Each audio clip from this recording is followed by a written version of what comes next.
Howdy, I'm recording this on Sunday, August 25th. Wow, we're almost there, peeps.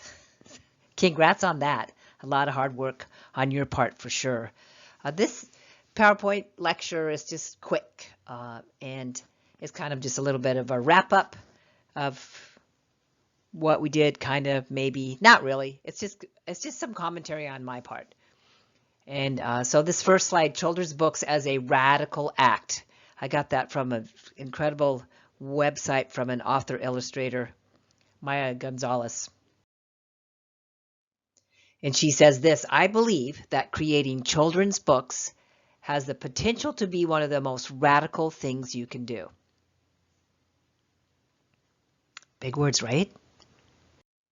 She goes on to say that in good children's literature are powerful tools for social change. Children's books offer the potential to engage all of our creative facilities to transform the stories we, as people of color, queer, or indigenous people, heard as children that often did not include us. Using a holistic approach, creating children's books can heal and strengthen the creator, the author, as much as the reader. I want to take it one step further and say that I also believe, I agree with Maya, but I also believe that reading and sharing female-led, people of color-led, disability-led, LGBTQ-led children's books with the intent of changing the narrative of our society is a radical act. So remember this quote, scary one: children develop concepts of race and gender at a very young age. Research, lots of research, has shown that by the age of 5, many children already have developed high levels of racist, sexist, disability, LGBTQ phobia, and tolerance.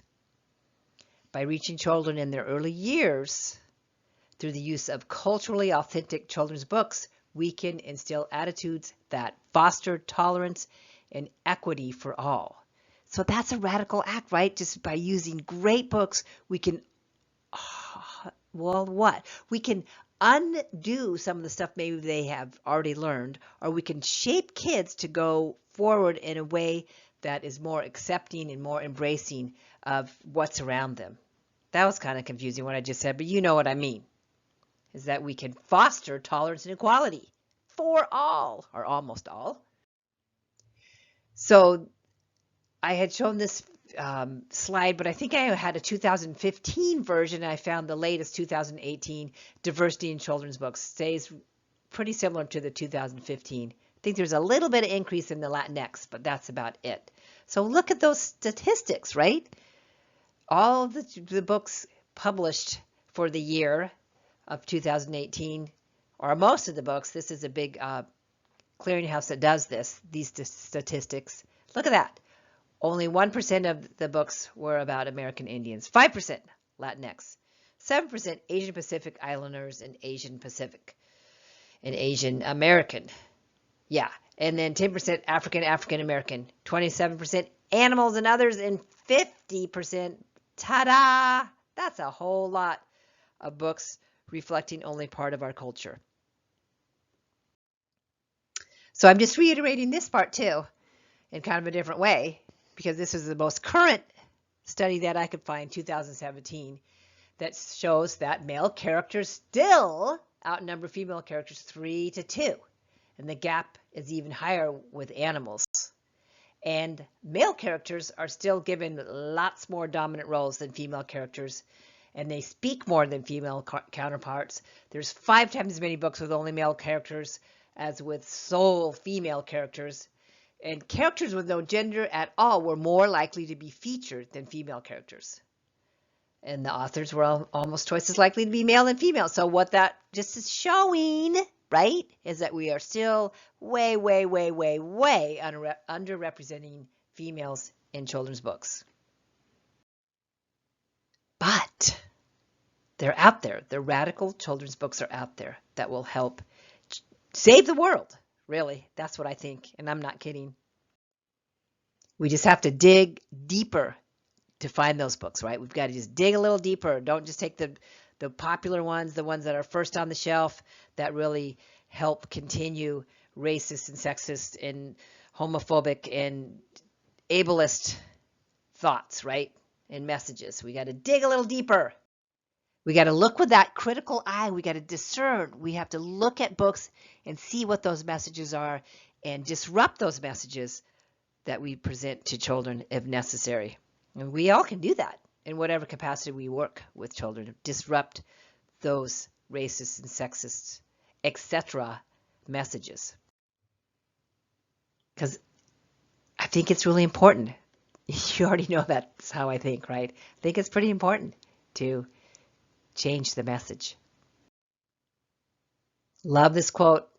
I've said it a couple times. Books have the power to shape and shift how children view the world.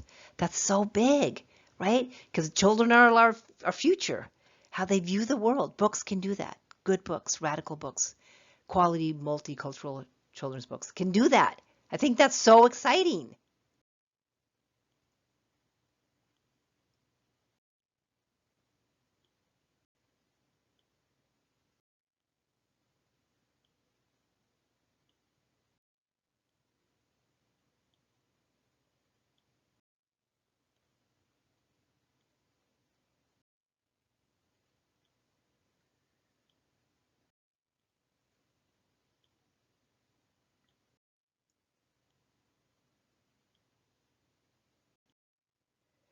So again, children expect the world as they know it to be represented in some of the books. They want to be reflected in the books they read. They expect it. Who doesn't? If they see no reflections of themselves or the world that they live in, what is that saying about who they are, what their worth is about, right? It's a real disconnect. It's a real disservice. It's so wrong. Loved all the stuff we talked about and read about in your discussions and papers about mirrors and windows, that children need to see themselves reflected in books. Paramount, so important. Children need to also, so importantly, see other stuff out there, other cultures, to see the world. So important. Because the world's kind of scary, right? It's scary for kids. It can be a scary place. And kind of recently, it's kind of a scary place for adults too, right? It can be a scary place. There's interesting things going on to make the world a little bit more uneasy for some of us, including children. Trump's election made bigotry more acceptable. New research offers a disturbing case study in shifting social norms. So we're changing the way we're viewing other people. Scary.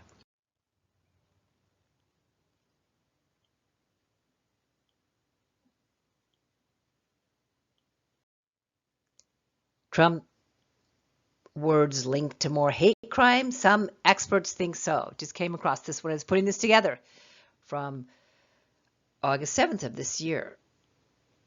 And there's all sorts of studies out about all of this, the increase of hate crimes and all of that. And I'm not going to dip into that. But you know what I mean. You know where I'm going with this a little bit. But again, there's that quote that I've used 5 million times. Quality multicultural literature provides an opportunity for all children to see themselves in books, fosters a positive self-esteem, and cultivates respect, empathy, and acceptance of people. Huge stuff, right? All right there. All in a book.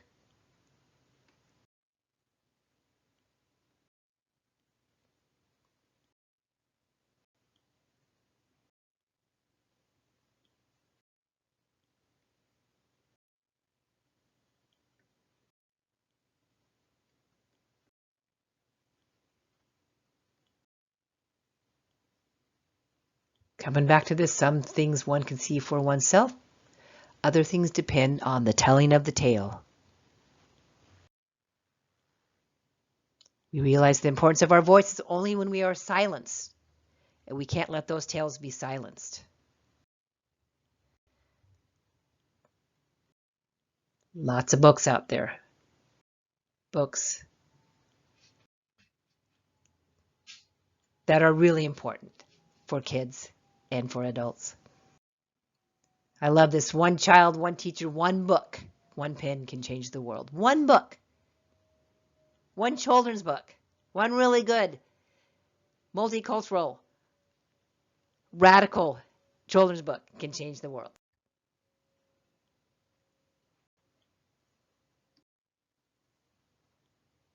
Multicultural literature is a culturally responsive tool, a tool that empowers teachers and students to create a caring culture in a world filled with diversity and differences. So even with everything that's going on, even with all of the hate and all the other stuff we have going on, radical children's literature can help change that. And the stuff that we've looked at, I would put under radical in that it's trying to change the paradigm, right? Change the construct in some of the negativity and stereotypes that we have in this world. And it works. The research shows that it works. The stuff you've read, the articles you've read, and the things that you've talked about in your papers and on the discussion boards, it works. And if that ain't enough to knock your socks off, I'm not sure what else would, right? And that's why I love this class, and I love the concept that something as maybe simple or provocative or as beautiful as one book can help change the world. Thanks for taking this class. Really enjoyed your stuff, by the way. The end.